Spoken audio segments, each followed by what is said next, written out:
Hello guys, మీ ఇంట్లో Sunday specials ఏంటి? మా ఇంట్లో అయితే మటన్ కర్రీ, పూరి చేస్తున్నాను.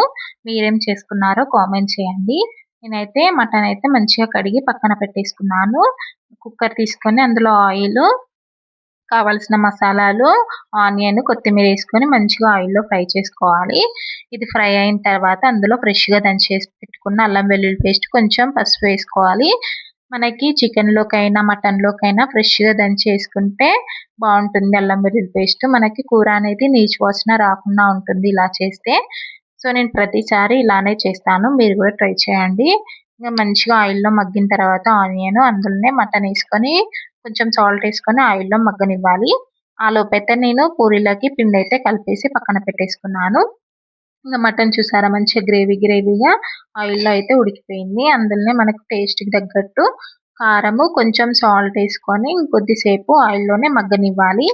మగ్గిన తర్వాత అందులో ఒక టమాటో కట్ చేసుకొని వేసుకోవాలి.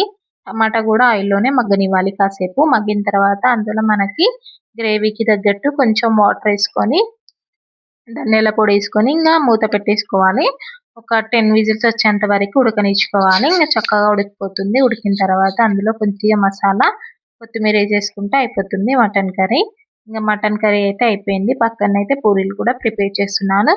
సాన్విక కూడా ఇంకా పూరీలు చేసేటప్పుడు ప్రతిసారి పిండి అయితే వేస్ట్ చేస్తూ ఉంటుంది. అలా ప్లీజ్ సబ్స్క్రైబ్ టు మై